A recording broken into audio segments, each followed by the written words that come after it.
Okay. Well, my name when I went to country school was Mary Nell McElroy. And I went to Grace School in between Knox City, Texas was basically the town it would be from. But we actually lived in another county, just over the line, so they had to get permission for me to go to the one-room schoolhouse that was closest to me. What county was that? This is Knox County. Knox County? Yeah. So let's start with your childhood. Describe it for me. Where were you born? Where did you grow up? What was your family like? Things like that. I was born during World War II, and my dad had served in the Army, and he and my mother got married when they were in their mid-20s, and we lived in a couple of towns that I don't remember because when they were first married, my dad, when he came out of the Army, started working in the oil fields, and then when they got married, and my grandfather had land, and so my dad and my uncle were the farmers.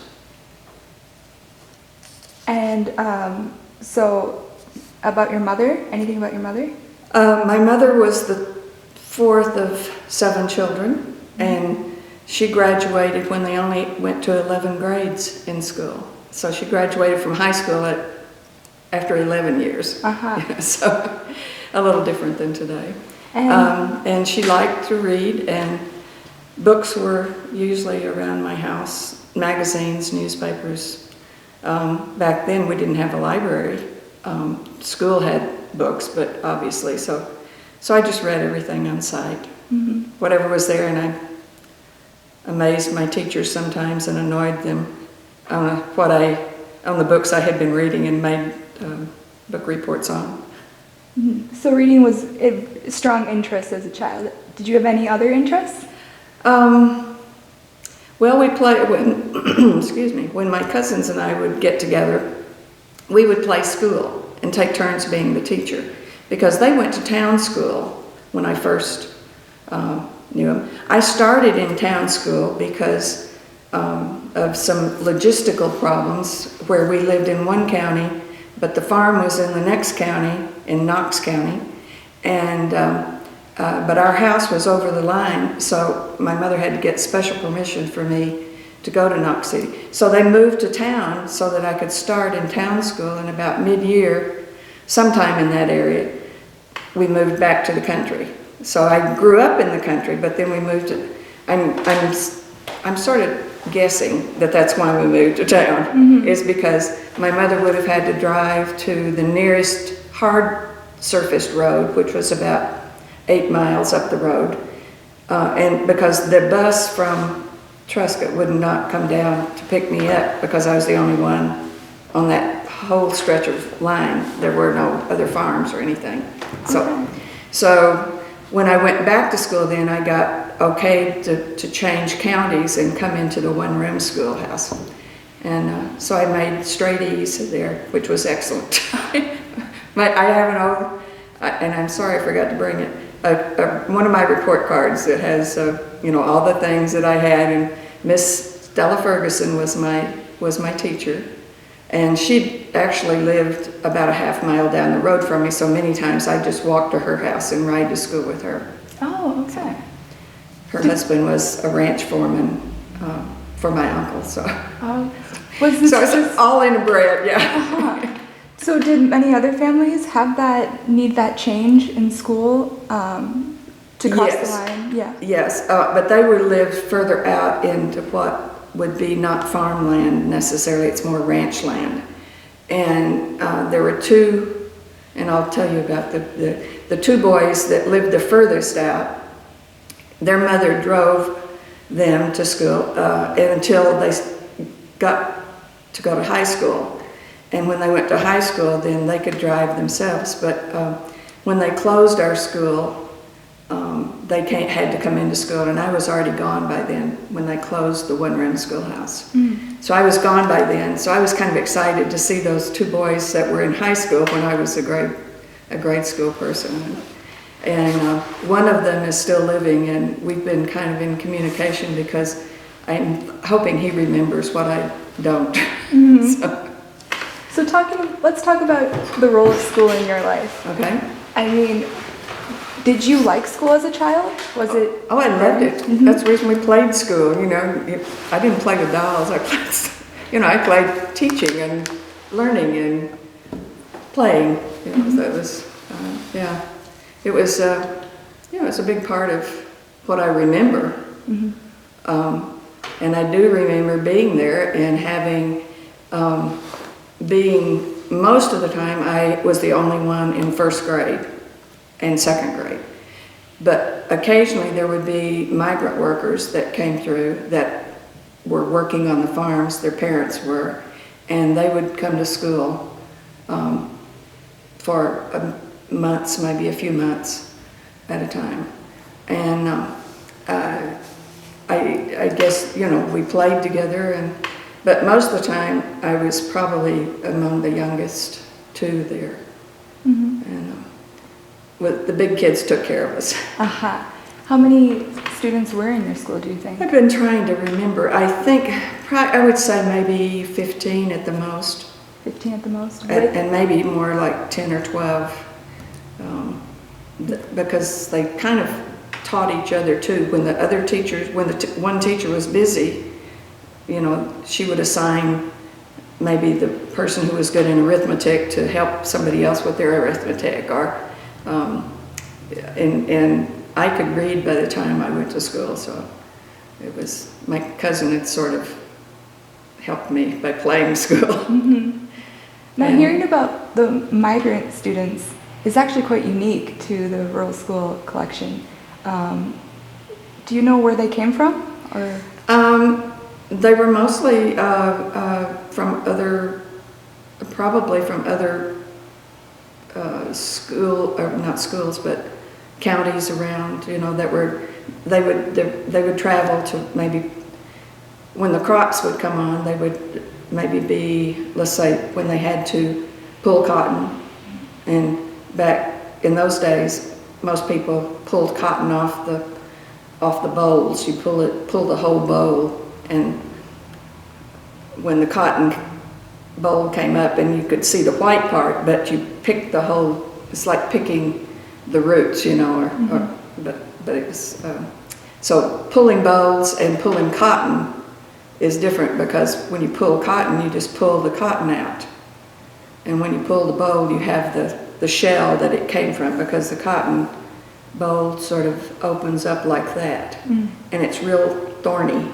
So you had to wear gloves and stuff.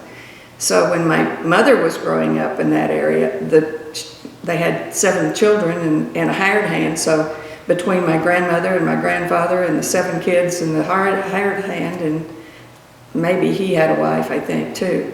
At some point, they, everybody was in the field, but I wasn't alive then, so that's all right. Were these students bilingual? I don't think so. I don't think so. We did have some Mexican workers that would come in legally, and some of them lived in, some of them were born in the U.S., but I don't remember any of them speaking Spanish, any of the kids speaking Spanish. Do you remember any, like, the classroom experiences and interactions? Do you remember interacting with any of these students, or? With the migrant students? Well, they would play with us. When you're in second and first and second grade, you don't know any difference. You just don't know who they are, and you get acquainted with them just like little kids do everywhere. I think kids don't discriminate unless they're taught to. So let's talk about, do you have any, like, the earliest memories of country school that you have? Like, anything that jumps out at you? Some of your fondest memories, or? The smell. Okay. We all had to bring lunches, and we had one bucket of water. There was a well on the property that was dug, and clean water came up. There was a stream that ran just below the school that sometimes we would go sit beside, or if it was hot, we'd have classes down by the springs, by the stream. But the water that would come up it was in a bucket and everybody drank out of the same dipper, so.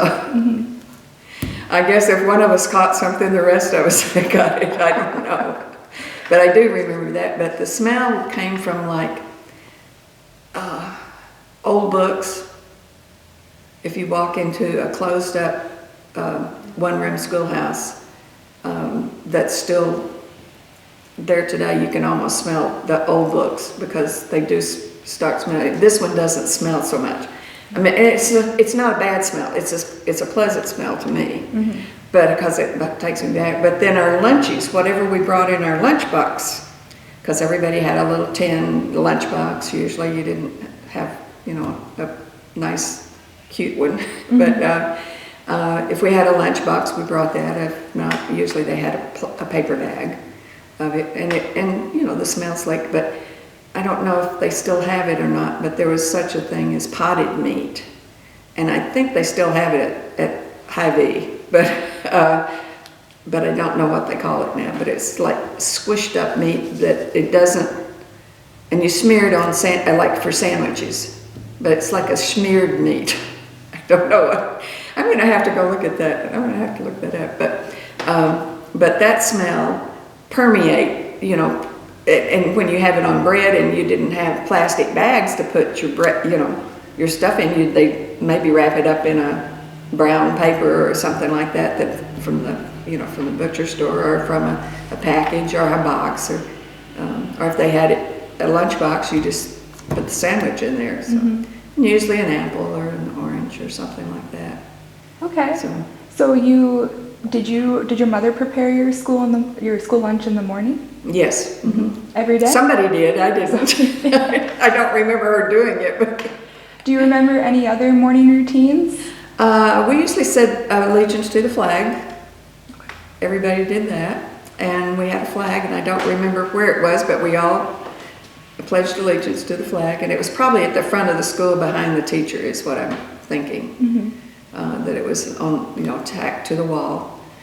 We had blackboards, and routinely we'd get our assignment for the day, and whatever group she was working with. Like when I was there, sometimes I was the only first grader, and basically I knew I had started school in town, and I could already read when I was when I started school. So I think she would let the other, like maybe the 8th grader, there were 2 8th graders, as I recall, and she would have one of them usually let me read to them, and if I missed a word, then they would correct it for me. So they became semi-teachers, I guess. Oh, so you worked with other students from other grades then? Yeah. Okay. And then I'd help if little first graders came in, then I would help them read.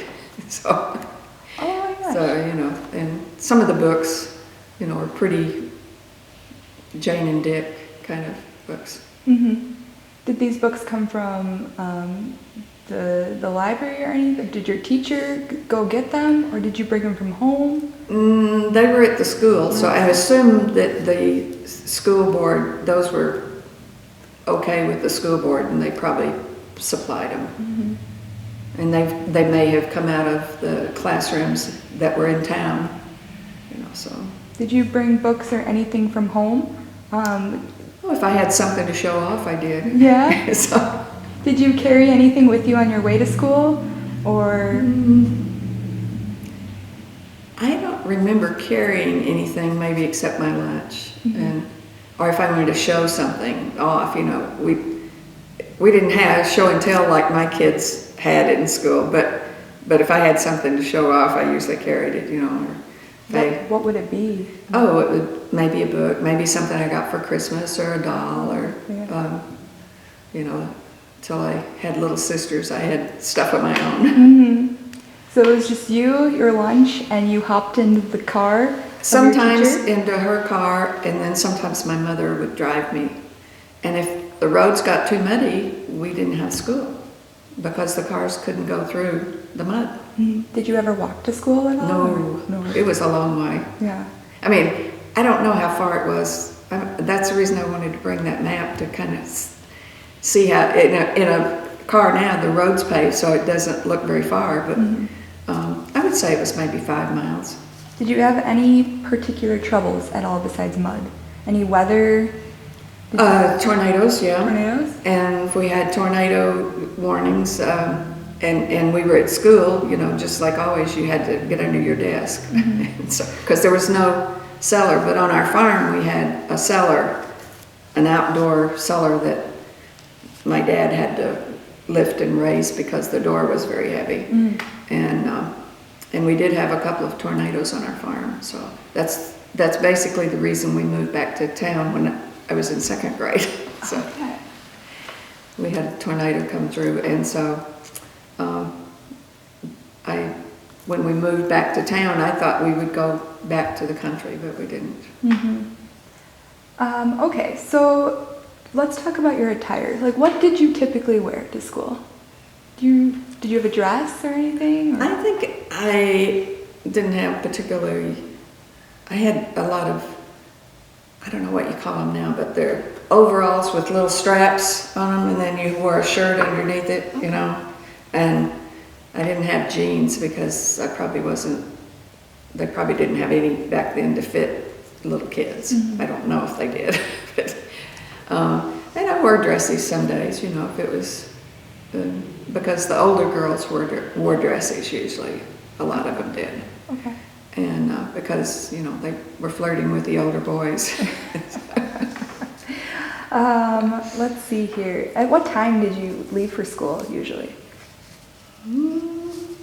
I'm guessing around 8 o'clock, 7:30 or 8. It was daylight because I would walk, I would usually walk maybe a quarter mile to my teacher's house, and occasionally she would drive down and pick me up if I wasn't on the road, but the schoolhouse she drove, and I don't think there were any other kids on my way to school. Some of them came from farms that were in other directions around. Okay, so then you drove to school. How long did that usually take? Not very long. Not very long? No, maybe 10 minutes. But once you were there, did you have recess or did you go straight into school and begin any chores or anything? I think as everybody gathered and when everybody was there, then, you know, I'd probably sit and read. She didn't give us any chores. The big kids had to go get the water. I remember them having to do that. I probably didn't have to do anything. So, as I recall, I didn't have to do anything particularly. We'd go out and slap the erasers together to get the chalk out, maybe, or to put a new piece of chalk on the board so that, you know, or erase everything that was on the board for the teacher so she'd have a clean slate the next day. So those were your expectations of the student? That's what I remembered. You know, nobody ever probably told us to. It's just something we just did. You know, I don't think anybody made us do it. Were there different interactions between the boys and girls? Like, do you remember anything? Your classmates? Yeah, we played a lot. When we had recess a lot, and we had this building that was, I don't know what it was. It was another building that was a little bit away and probably was on the farm before that. But it was this was a cleared off area. So we had room to play, but there was it was probably a storage area now that I think about it, or maybe a feed where people would put feed or something. But we'd play Annie Over. I don't know if you know Annie Over, but what's Annie Over? You throw the ball across the top of the roof, and then whoever catches it on that side, they have to come around and, you know, get on your side before you can catch them or something. I don't know. I just remember yelling Annie Over. Or you'd yell Annie, and then somebody on the other side would let's see. I think you'd yell Annie, and somebody on the other side of the building would yell Over, and so you'd throw it to that voice, kind of. So and those were, you know, multi-grade. We had a lot of. It seemed like we ran a lot. And sometimes we'd get to have recess she'd take us down by the stream and we'd sit by the stream. And I remember there were a couple of older 8th graders or so that were kind of sweet on each other, and they would sit down there, you know, and all the girls would flirt, that age would flirt with them. And of course I was jealous because I was 6, you know, but I noticed. So you played that in the schoolyard? Yeah. What did the schoolyard look like? Dirt. Mostly dirt with, grass doesn't grow very big, and there was not a lawn. There was a little concrete cement pad, I guess you'd call it, out one end of the school. Like it would be out that door. And so it had a door, I think it had a door on each end, because sometimes if it were real sunny, they had poles set up that we could get under there if it was hot and sunny. And I don't know if you know what toe sacks are, but they're burlap sacks that used to hold feed, like cow feed or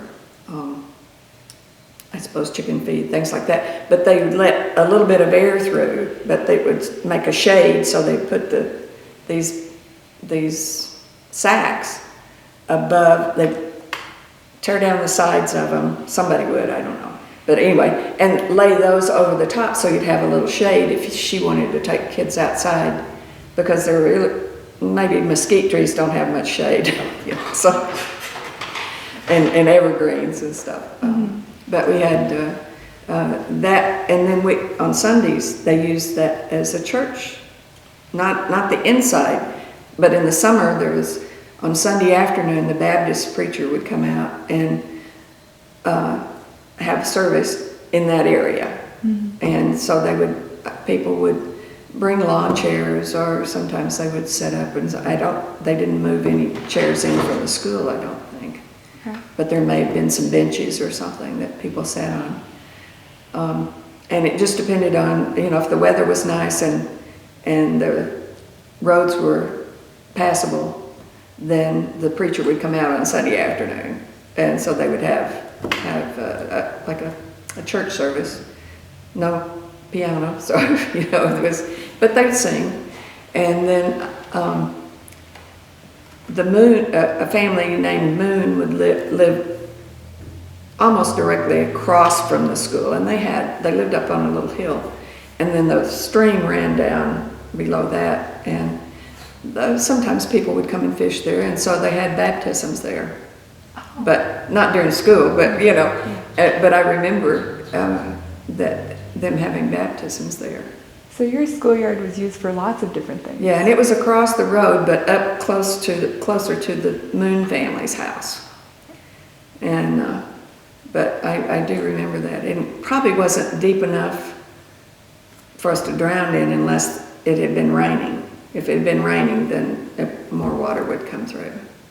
You've mentioned the schoolyard also had a well. Anything else? A flagpole or sandbox? I don't remember us having a flagpole.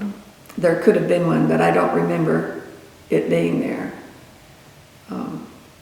But we did have a flag inside the school, you know, kind of tacked up to the school. Right. So the interior of your school, what did that look like?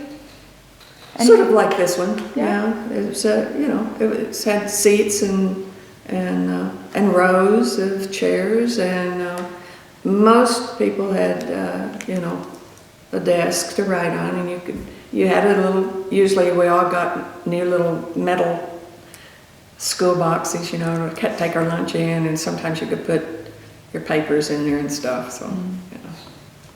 Do you notice any similarities or differences here? Oh, I wish I could tell you I did. We probably had, you know, it looked a lot like that. Our school looked a lot like this one, but I don't remember the two ends having windows on them. Okay. But I know the side ones had the windows on them. Did your windows have curtains on them? I don't think so, No? but I don't know. There could have been. If there was, that probably was I probably was not attentive enough to know. Did you have two doors to your? I don't think so. I think we had one on each end. Mm-hmm. I don't remember having two doors. What about lights? And Well, how was the school we didn't lit? have electricity for a long Right. time. And so most of the time we depended on on brightness. Mm-hmm. And a lot of times we would have classes, outside if it was nice and the wind was not blowing, which unfortunately in West Texas the wind blows a lot. Mm-hmm. So we had a lot of wind. If it was calm a lot, we would do that. Or she would make us go outside and run, just to get a little energy off of us. Mm-hmm. But yeah, the doors are, and I'm pretty sure there was only one door, but the schoolhouse is gone now, and I think it's become, I've been trying to track it down since we talked, but I believe that the schoolhouse went to one of the ranches further out that they used it maybe as a storage area.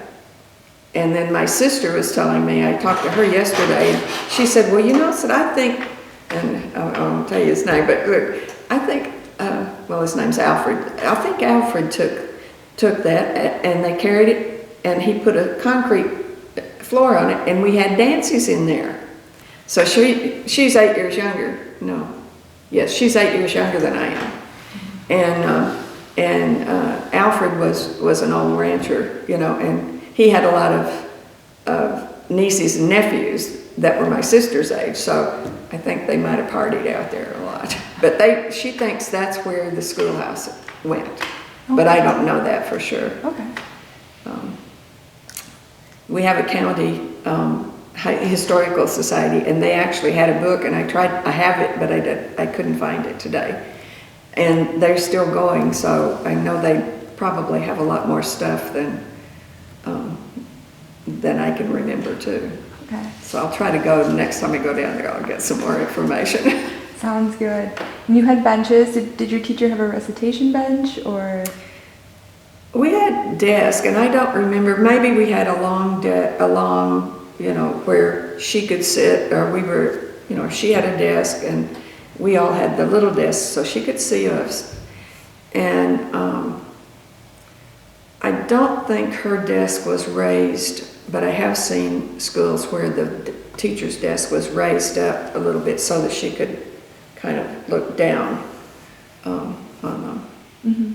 But I think this was just, it was a community kind of thing.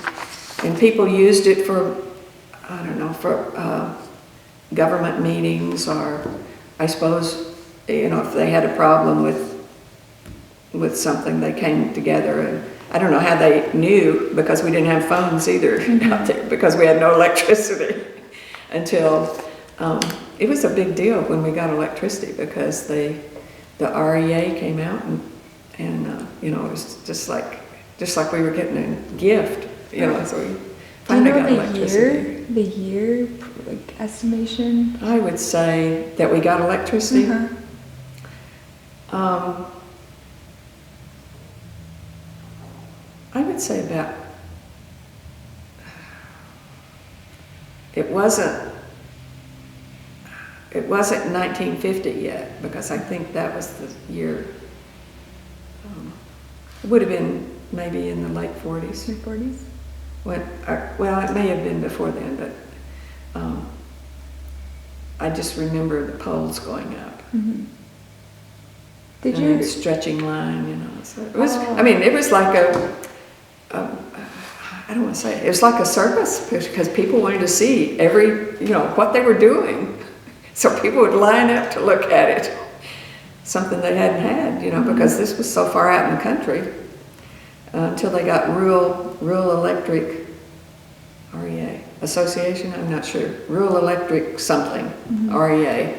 And so that was, when they got that was a big deal. So you had electricity eventually in school then? I don't think we had it when I was there. Okay.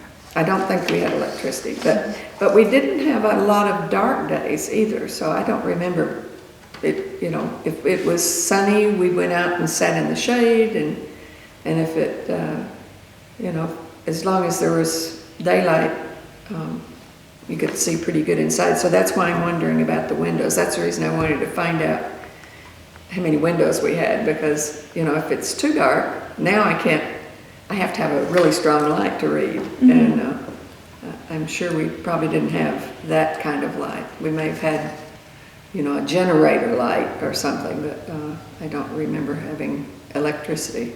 Do you remember like a stove, or do you remember a place to put your coats or lunch pails? We had a place to put our lunch, and it was on the side like this because that's where the water bucket was. Mm-hmm.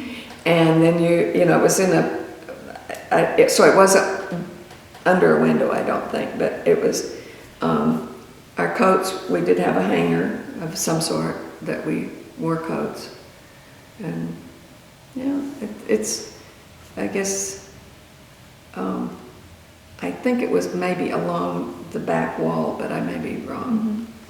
Was it I don't remember wearing coats, but yeah, I didn't know the weather But- in Texas. but I think it's different because in the wintertime, I probably would have worn a coat. Mm-hmm. But so I'm sure there was a place to hang stuff because the teacher, would have a coat. So Was we had it places. muddy? Was it muddy? Not so much because they had gravel and, it was around the school so that if a car drove in there, that wouldn't bog down in any mud. Mm. But the roads were pretty boggy. Mm-hmm. So, yeah, it was, and, if we stepped in mud, there was usually a steel scraper in the kind of embedded in the concrete so you could wipe off the bottom of your shoe. Aha. So we kind of had to clean our shoe like that before we come into school. Mm-hmm. Did your school have an outhouse? We did, but I don't remember going to it. But I do remember that we did have, and it was we had a boys and a girls.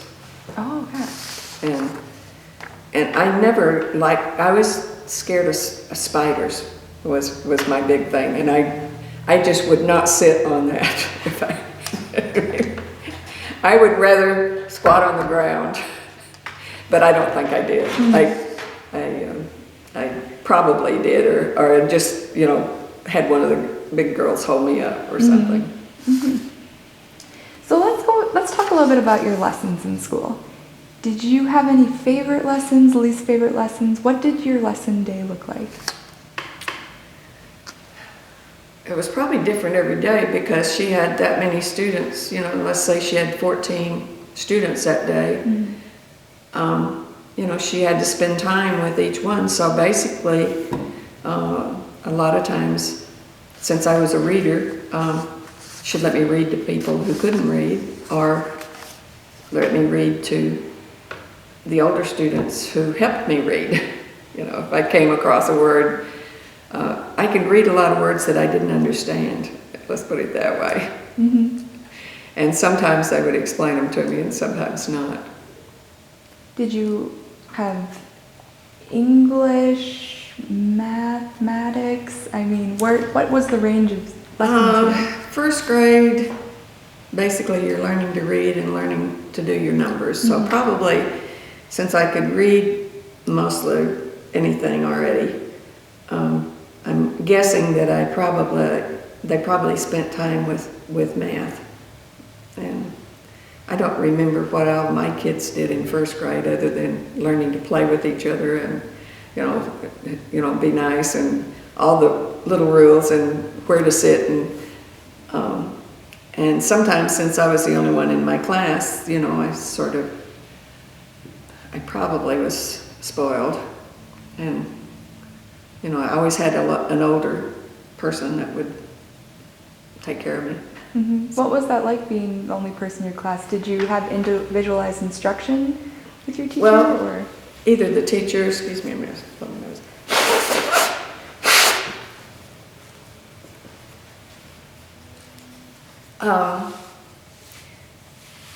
The good thing about my teacher living just a little ways from me and working on my uncle's farm across the road, her husband was the ranch manager, and I could go to her house anytime I wanted to. So, and a lot of times I would do that, or she'd drop, she'd park at her house and then I'd walk home. And so I guess I just learned, I don't remember specifically her teaching me anything.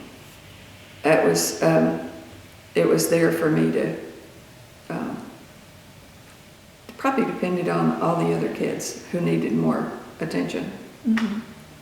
So she didn't give you any, did she give you any assignments? Or oh, I'm sure she did, yes. Do you remember any? No. No? Not in first grade. Maybe in second, I was probably a little more. I could probably write more and put it into sentence by then.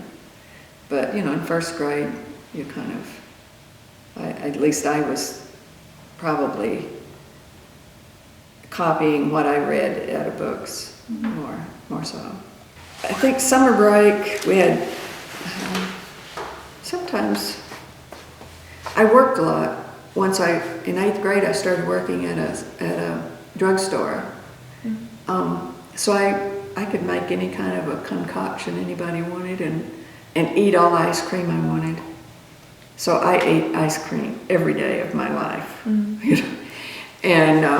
And so I worked there summers, and usually I worked on Sunday morning. They were open till 10 o'clock for people to come and pick up their newspapers, because the big city newspapers, like the Fort Worth Times or Chicago or whatever, from anybody there, most of them were Texan, but they would come and just put the newspapers at one spot, so then people had to come and pick up their newspaper. So a lot of times this older gentleman, the owner of the pharmacy, it was a pharmacy and a drugstore, and so we sold everything from dishes to medicine.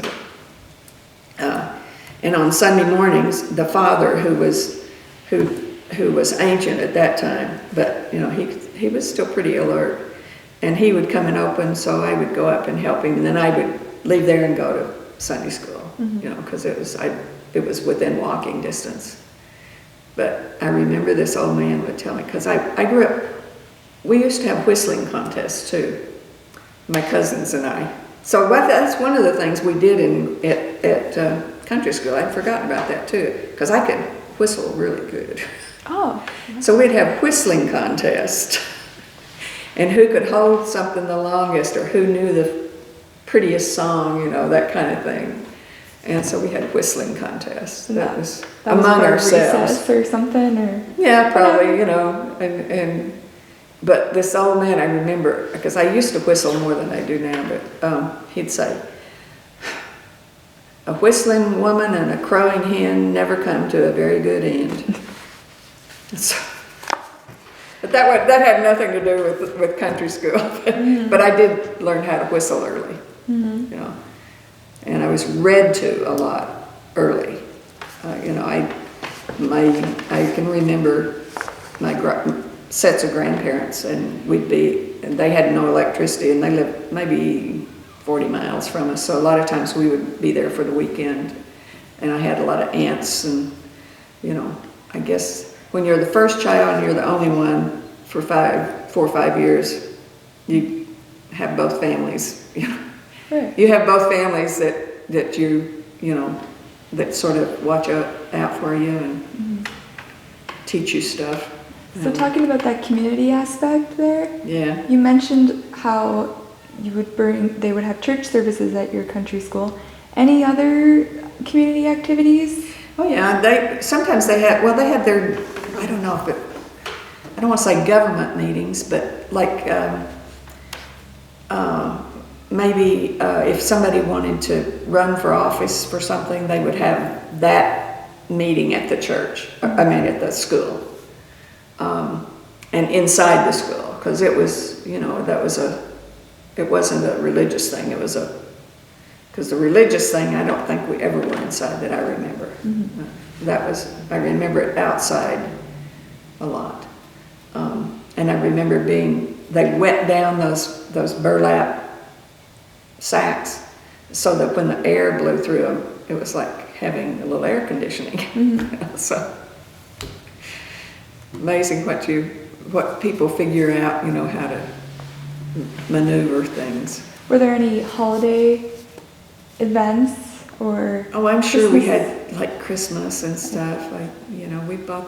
I remember buying Stella something, like little box of candies or something like that. Let's see here. Let's talk about your last day. Do you remember your last day of country school?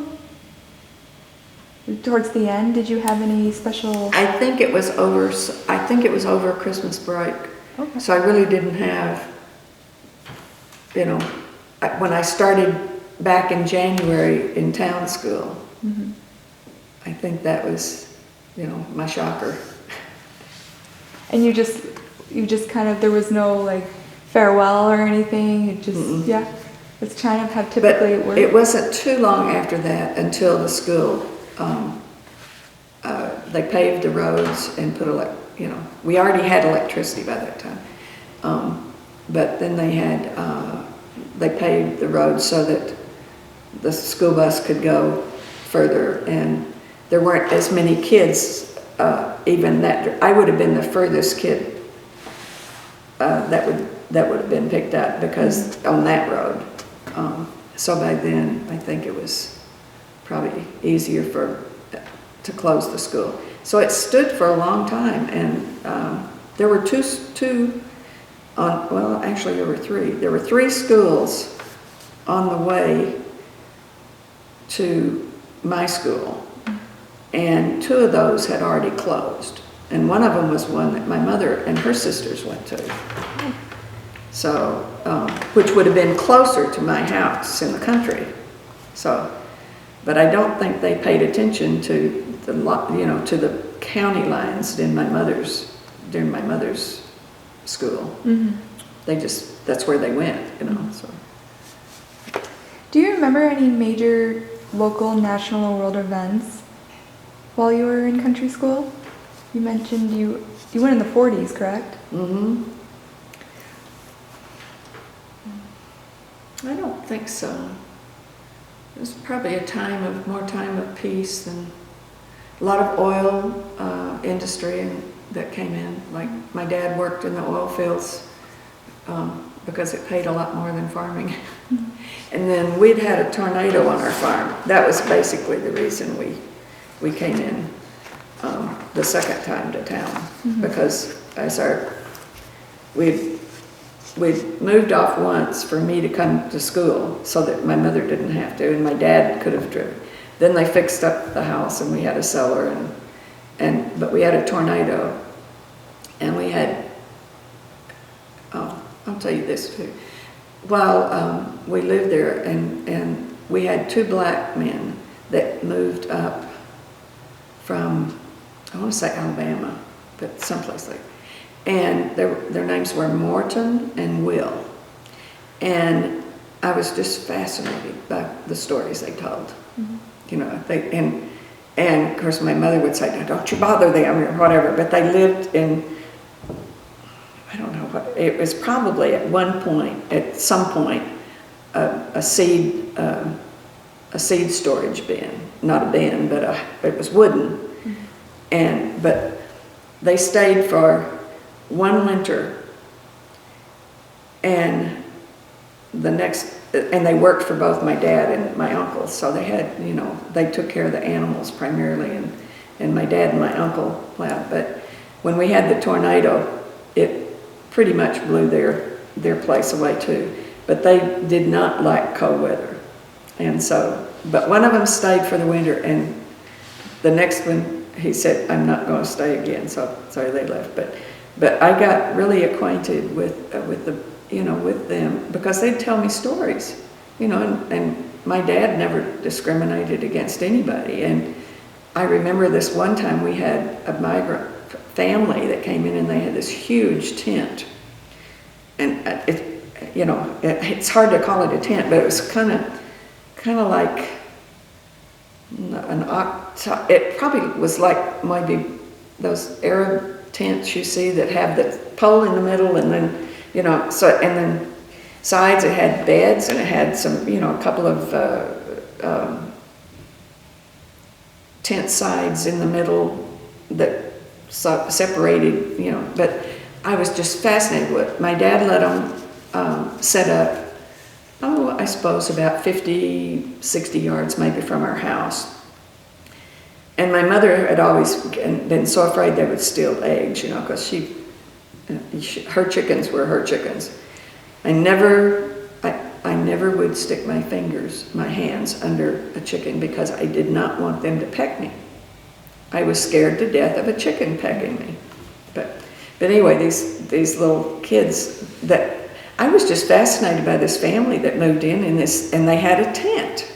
I'd never seen anybody that lived in a tent before, but that's a migrant family that lived there. Their kids were not old enough, and I don't think it was maybe during school because they didn't go to school, but they may have been younger too. But I remember there was a baby, and I hadn't been around many babies, but I liked to hold the baby also. But they had this stove for warmth, you know, like a big pot belly kind of thing. And I don't know, they must have had a truck. I think they traveled in a truck with maybe sides on, so they probably had the little kids up front and the big kids in the back. So you know, we'd hire migrant workers. But on our farm, when the tornadoes came through, it took away all of our storage buildings because you save cottonseed from year to year at that time. And then you save the wheat seed in a different bin, and, you know, kind of thing.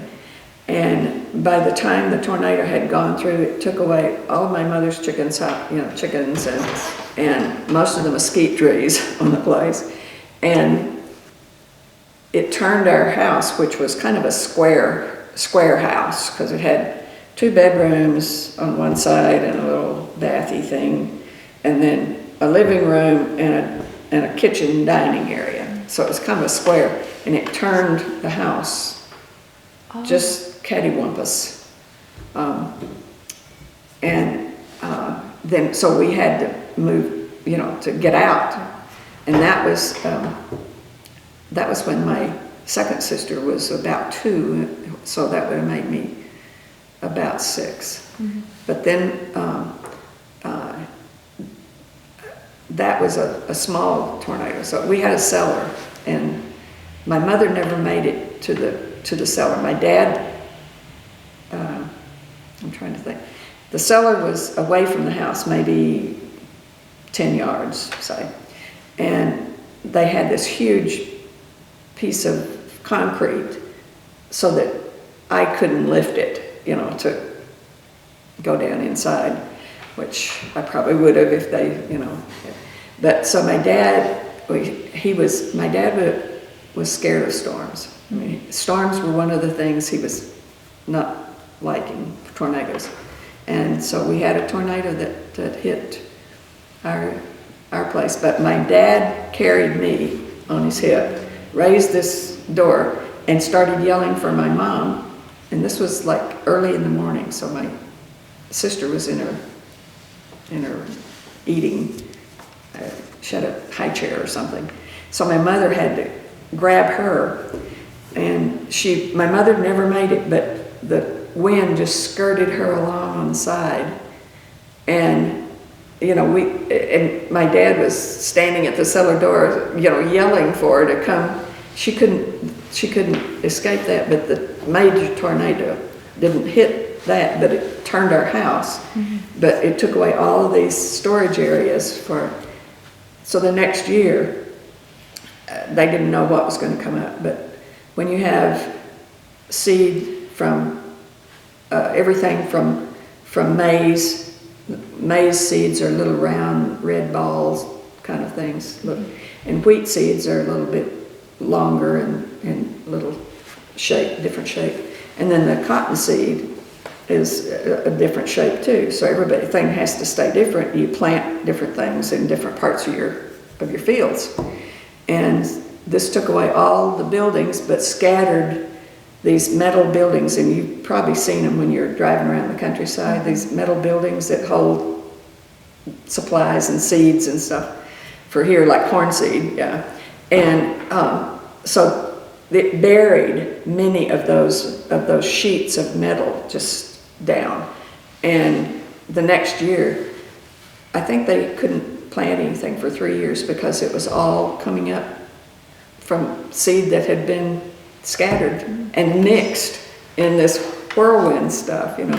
So basically, that's the reason we had to move to town, was my dad, you know, it wouldn't support two families. Mm-hmm. And my uncle and aunt didn't have any kids, but he raised more horses, so he was okay, you know, so we just never went back to the farm. Any major events when you were in town school? Did we? I mean, what years were you in? We had tornadoes. We had a tornado in town too. Oh goodness! It followed me, and this one was. It was a tornado that I was in 4th grade. I believe it was 4th grade, and it came. Yesterday was the anniversary because it was my baby sister's 2nd birthday. She was her babysitter. My middle sister and I were. My middle sister and I were at school. They had a teachers' meeting that day somewhere. So we got out of school early. So my middle sister and I were at my grandparents' house, which was probably about 6 blocks from my house. And this tornado came down. It was pretty quiet, just, you know, no alarm or anything. But it had jumped around over several counties and landed in ours, and ultimately I think 17 people were killed in it. Not all from our community because it had hit a couple of other places. We were at my grandmother's house, and we usually you had to go outside to get to her cellar too, and we were trying to get there, and we made it to the back porch, and just it kind of went over us. But you weren't in school. It was on the edge of town. No, they had let school out because the teachers had a meeting that day. So the school wasn't hit though. Right. So did you have like drill or anything? We used to have tornado drill. So you got under your table, if you you'd put your head underneath this desk or something, mm-hmm. or sit on the floor under the desk. Mm-hmm. That was about the only thing they had. They didn't have any place to go. Right. You know, if we'd have had a drill in town. But we did do drills, I think, in How town often school. were those? Not very often. Not very often. Mm-hmm. So let's start going forward a little bit. What did you do after school, after you finished high school? I went to college. Went to college? Mm-hmm. Mm-hmm. Well, yeah, and I loved being in school. Mm-hmm. It was, there were about 4 of us that were pretty close in grades, and we competed a lot for different things. Mm-hmm. And in high school, I loved high school. I was, I didn't go out for frou-frou stuff. I didn't want to be a cheerleader. Didn't want to, I liked to be in the game. Mm-hmm. But I did love science. I had a wonderful science teacher, and he encouraged me. And I started a project that won a regional fair, and then I got to go to Hartford, Connecticut with my science experiments, and stayed there for a week with there was a professor from one of the nearby colleges that sponsored us. So there was a boy from my area. Not my school, but a different area. He was our chaperone. And so we went to the National Science Fair. So I got 4th place there. But to put it, in kind of interesting things, how they give showers for people that are going to get married. Mm-hmm. They gave me a shower to go on.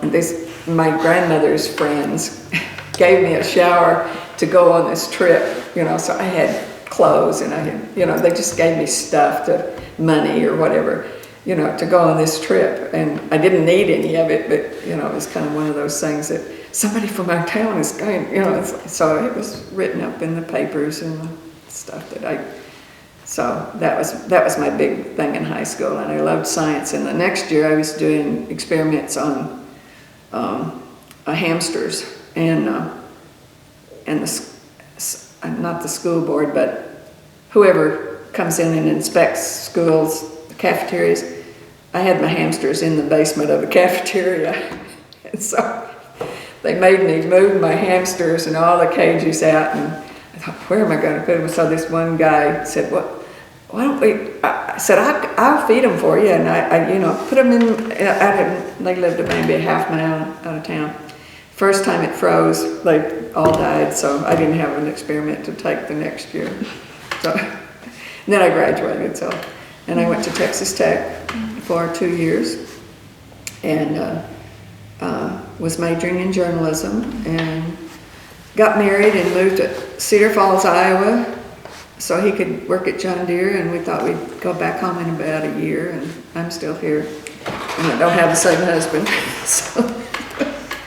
But, so my kids went through Cedar Falls schools, but they both went to Iowa. But when I got here, they had no UNI. It was the state, it was not UNI then, it was... The State Teachers College? There was one in between. State College of Iowa, I think was the name, SCI. You were in 66, 67?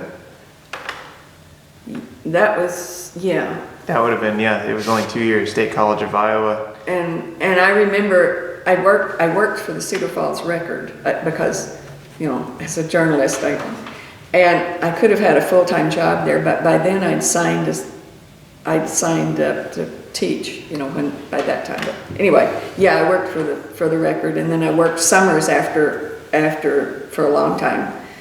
It was it was privately owned, and then the Courier bought it right after, and kind of changed things around. So yeah, I worked there, and so let's see. And I taught school. I taught phys ed for the school district, and then I taught at Hawkeye for a while for journalists, and taught some night classes for people that wanted to write stories. And so I did some freelance writing a lot, quite a bit. So that's where I learned about schools in Iowa, because I went over and interviewed. I should have brought that along. I've got a copy of it, so I'll give it to you. There was an old farmer, and I'm sorry I can't remember his name right now, but he was the one that I'd seen. Somebody was telling me about him, because people were always coming up and saying, well, why don't you write a story about such and such, or who and who? And so they gave me his name, and I called him up, and he met me, and I had one of my kids with me, as a matter of fact, but he used to hand out pencils with this old school's name on it. But it was much like, I don't think it was as big as this one. I may be wrong, but unless they were all the same size. But as I recall, it wasn't quite this large. But it was more the size of the school that I'd been in. I think this one is big. This is bigger than, I believe, the school that I'd been in. But that's kind of he was fun to talk to, because he'd been there, and he was on his farm, because, Iowa did it concisely, every few, whatever, and on the same corner, every few miles or whatever. And, where I was from, it was like, well, they got that many people living there, yeah, we'll put a school there, whatever. They were not but Iowa was laid out different than, hilly Texas, and where you have ranch land in one area and you got farmland in other, and farms are too big to get anybody in. So. Yeah, what are some of the biggest takeaways you have from your country school experience? I think just being inquisitive about stuff, I don't want to say I didn't know any boundaries, but I've never been afraid to tackle a whole lot of things. Mhm. I think just because nobody ever told me I couldn't do something, you know, and the teachers that I had, I think, and especially Miss Ferguson, you know, she, I'm guessing only had one of those 2-year degrees that I'm guessing that would have been, but I don't know that for a fact. I guess her husband actually, I think, is still living. I'm not sure, but I don't know if he would remember anything either, you know, but they never had any kids. But I think it gave me a sense of maybe have no fear. Those would be the biggest lessons you learned in. Yeah, don't be afraid to talk to people or afraid. or to ask questions. You know, it's a good way to or to not judge people. You know, for who they are or what they are, because you know, like I say, I thought that those people that traveled with that tent and had several kids and her family, and she was cooking a meal, you know, and they invited me to have something. Well, you know, my mother and dad just about, you know, said, don't do that. That's, you know, you don't do that with people, you know. But I'll give you another migrant story. There was an older house that was just rickety on the other side of the road from our, maybe a quarter mile up the road somewhere. And it had been, you know, somebody's little house. It wasn't very big, but they used it for migrant workers when they were traveling through. And this family came in and they were going barefoot. Well, you can't really go barefoot in places that have thorns and stickers and stuff. So those kids were very inventive, and they showed me how to make shoes out of cardboard and string. And so, but they would cut out this cardboard enough, kind of in the shape of their foot, and then punch holes and start wrapping string around the edges and crisscrossing like this. So I just thought that was the biggest thing, that was the smartest thing I'd ever seen. So I made myself some, you know, and we all did. And they were young like I was, and pretty soon, you know, they didn't stay very long. I mean, they were there for like 2 weeks at a time, or 2 or 3 weeks maybe, when the cotton pulling season was on, or when, basically that probably was the reason they were there. But they were not Mexican. They were. But I just thought that I remember there was a boy and a girl. I have no idea what their names were now, but I remember making those shoes out of cardboard, because that's probably all they had, you know. And they taught me how to make cardboard shoes so they didn't get stickers in their feet. Was this in school or outside of school? It was outside school. Outside school. And I don't know if they could have gone to school or if they had ever been to school. But they were about my age, I think. So it could have been I might have not have been in school yet. Because if it had been in October maybe, because that was time to pull the bolls, time to pick cotton in the fall. So that would have been, I might have been 4 or 5 then, but I do remember them making those little shoes. You know, it's probably, who knows? I don't remember, but you know, it's interesting because a lot of these little kids that came through, you know, they don't know any different. Right. And you know, you don't judge on what they're wearing or what, you know, what kind of car they drive, or kids are pretty flexible, most of them. Okay, Mary, so what comparisons or contrasts like noticeable ones that you can think of from today's education system to your country school experience?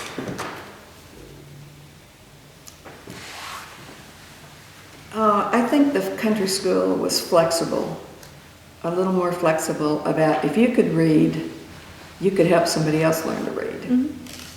And you only had one teacher, so you had to rely on that one person to give you good directions. I don't know. What word did you use a while ago to ask me that? Like comparisons and Yeah. contrasts? Yeah. I think when you're mixed in, you know, the older kids accepted the responsibility for me a lot, you know, when she was on something. So let's say, and I'm going to show you him in a minute. He's my favorite. But you know, they had the responsibility, and they learned to drive early. I mean, you know, some of these kids were driving tractors, and you know, if you're old enough to sit and reach the pedals, you did. And that's what this old man that I was telling you about, what we talked about too, said, you know, you grow up learning a lot of different things that people tell you either can't do or can't, that you're either not supposed to be doing or that you can't do.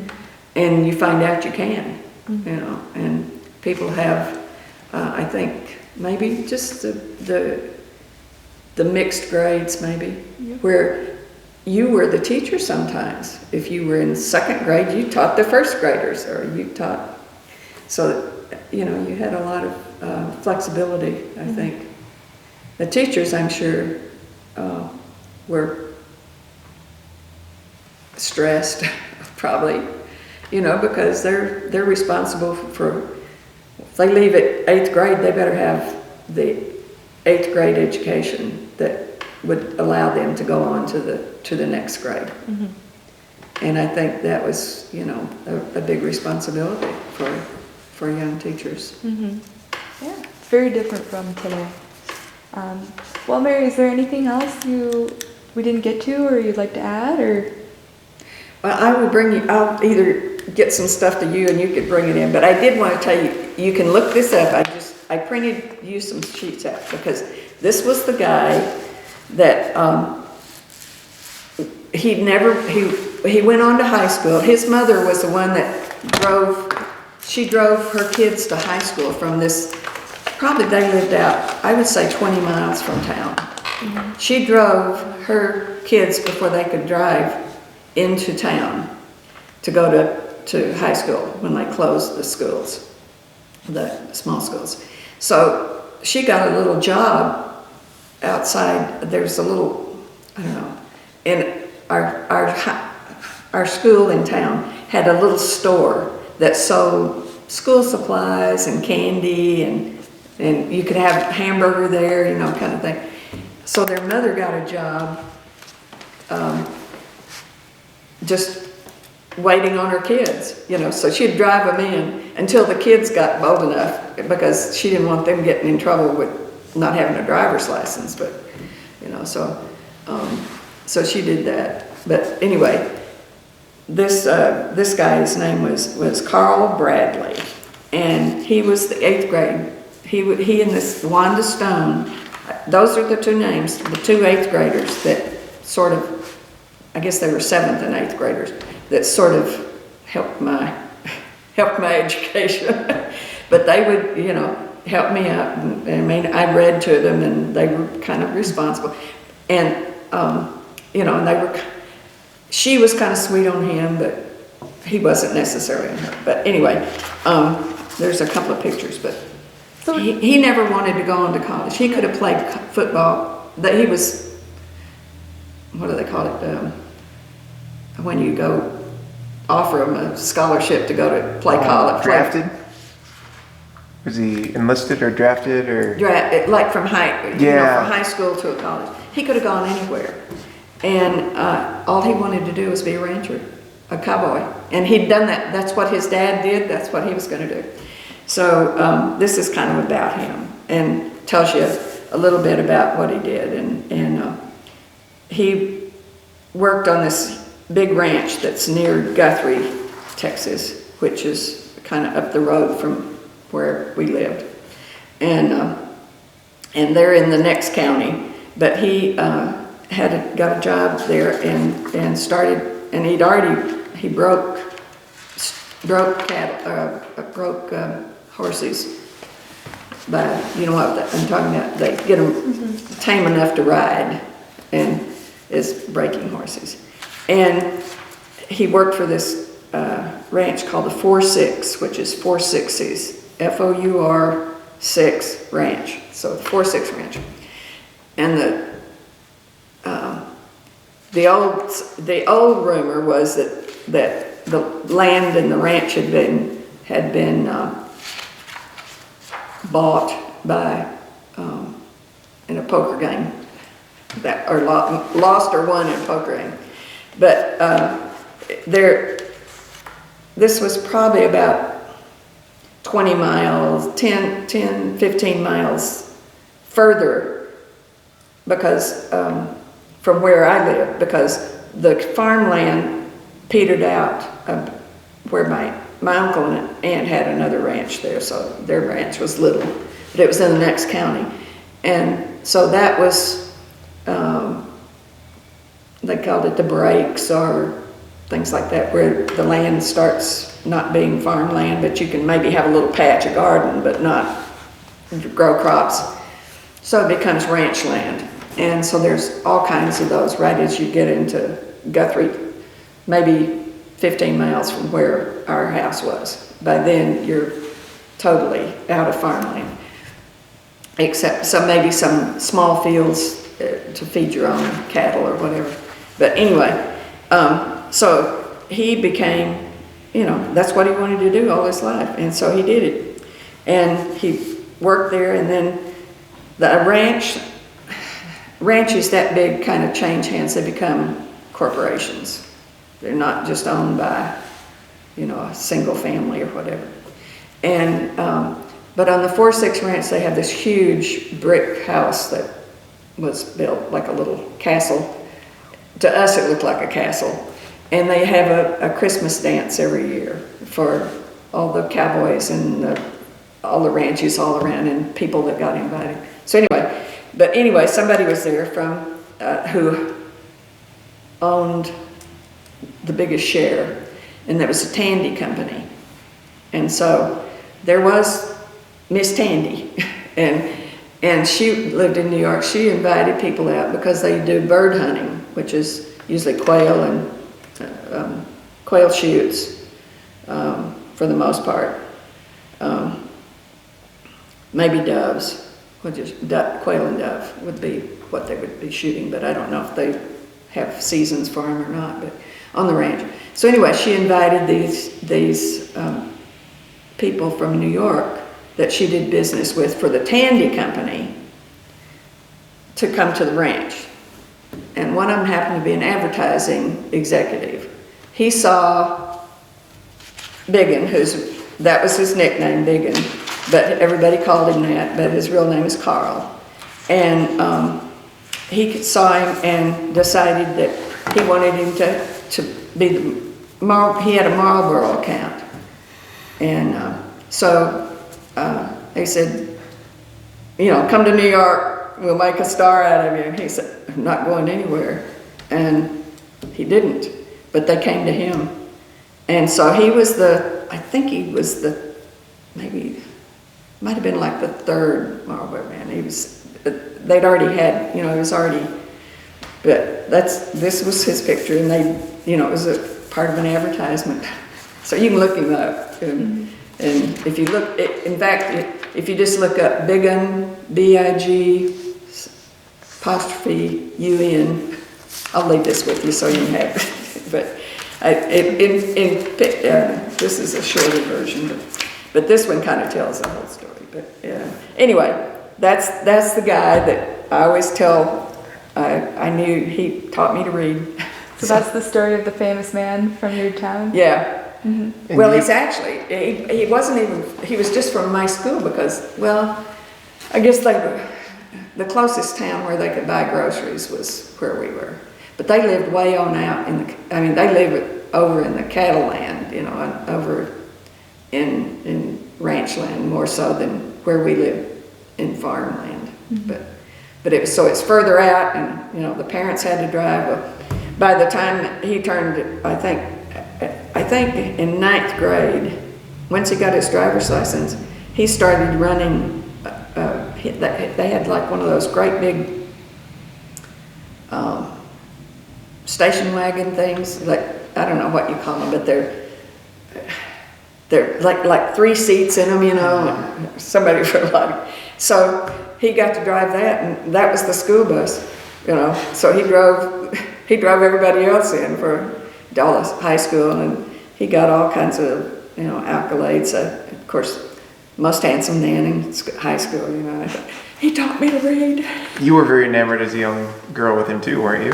Oh my gosh, by the time, he didn't, I'm sure he remembered me, but he remembered that curly little kid that got in his way. But, he's looking on from 1st grade to 8th grade, is a lot. And so, he graduated long before I did, but I do remember him. And then he has a younger brother that's still living, and so I'm kind of in touch with him to kind of see where some of the other people were, because he came to the school too. His younger brother did, so we just kind of, he's. In fact, I was asking him about the schoolhouse, and I asked somebody else who knew somebody and said, "Oh, well, you ought to be talking to Doug again." I didn't know he was still alive. so yeah. So anyway, it's been fun reminiscing, but you're welcome to to look him up if you want to. It's kind of this is kind of the shorter version.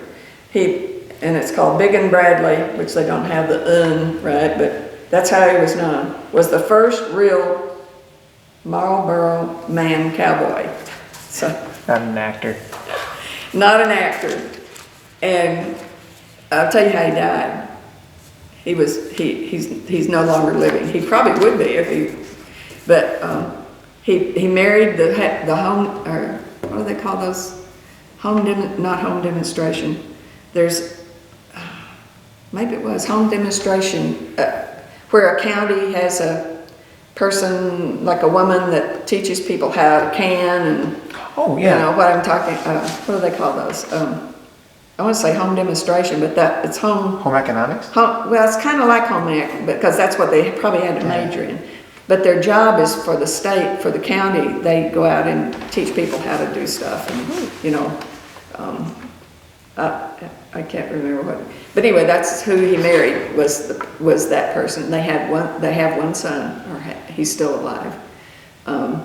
But he was breaking horses, and the way they break the horses many times is they ride them into a tank, a pond, up to where they have to swim, and because horses can swim, and the horse either tripped or fell over and fell backwards, and so Big and drowned. He was by then you're the range boss, and when you wear, I'll tell you this as a side, on the ranch where you have a lot of cowboys and there's a lot of dust, and everybody's got a hat on and everybody's on a horse, you have no idea where people are. So if you're the range boss, you wear a white shirt. So that's how you know who's the boss. He's got a white shirt on, and doesn't matter what horse he's on, he's got a white shirt on. And so that's where he was, and he was, kind of in the peak of his, he would never go to New York. They had to come to him. So he was still doing it, but that's how he died. He drowned in the pond. And the horse then got right and went back to the ranch, went home.